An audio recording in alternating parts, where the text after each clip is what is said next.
Hello students, now I am going to discuss about the topic the victory of Christopher Columbus from the book Rise of Modern West for 3rd semester students. I am very glad that students are liking my audios and giving nice comments. Many thanks to them, and many students have requested to give an English audio. So students, let's start the topic the victory of Christopher Columbus. By the 15th century, trade in Europe was expanding.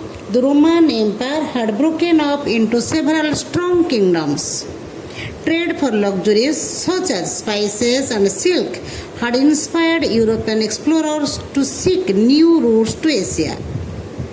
The fall of Constantinople to the Ottoman Empire in 1453 was a pivotal region for European exploration.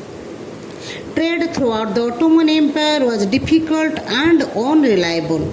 In particular, Portugal held a lead in exploration and was slowly French Empire in North America exploring the shores of the African continent in search of a better route to the spices and luxuries of the Orient.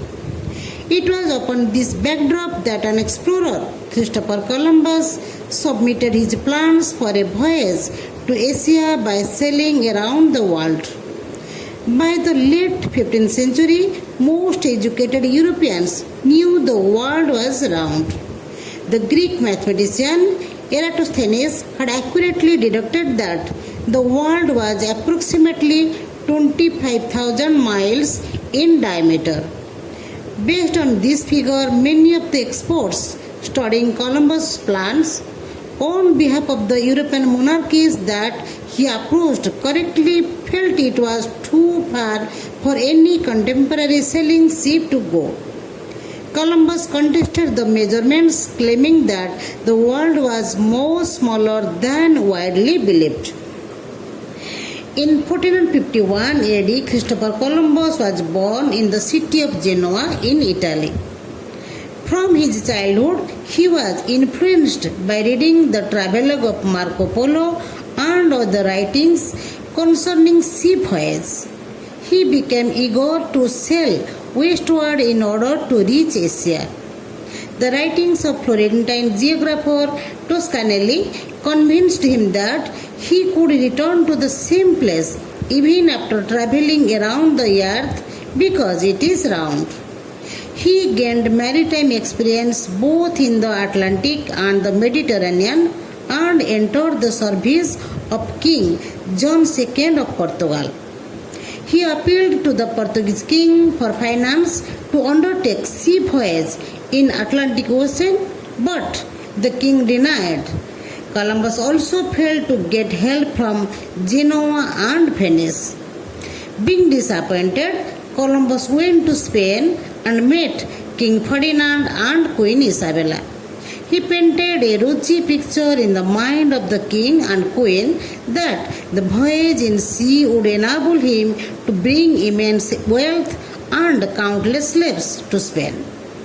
At last, Ferdinand and Isabella gave their consent for the proposed sea voyage of Columbus. So, on 3rd August 1492, Columbus sailed from the harbor of Poles near Cadiz with 120 men in 3 little ships named Santa Maria, Pinta and Nina. He sailed his ships southward from Spain and reached the Canary Islands. On 6 September, Columbus left the Canary Islands and embarked upon his real voyage. The ship sailed westward and lost sight of land on the 2nd day. The ship sailed week after week on the waters of Atlantic, but sailors found no trace of new lands. Most of the crew of the ships lost their hopes for returning to Spain. They became impatient and rebellious. Columbus tactfully pacified them, giving new hopes and aspirations. The food grains were finished. On 7th October 1492, they saw birds flying in the sky.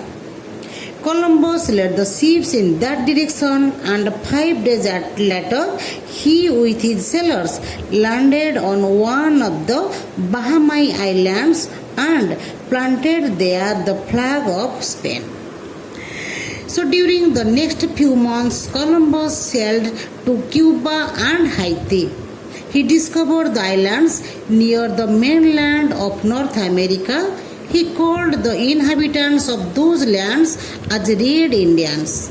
He brought some natives, plants, birds, gold, and coffee with him and reached Spain in 1493.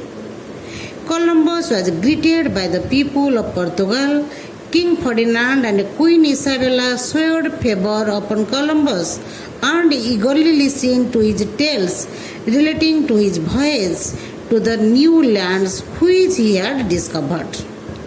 He went in sea voyage for the second time in 1493 with 1500 men to Jamaica Island.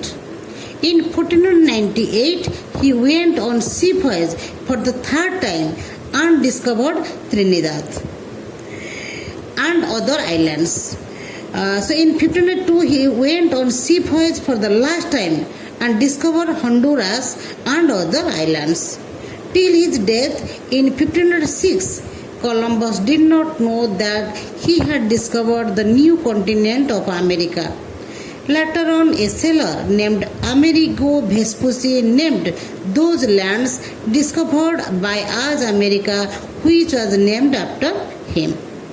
The adventurous sea voyage of Columbus made his name immortal in the annals of world history. So students, the topic is completed. Thank you.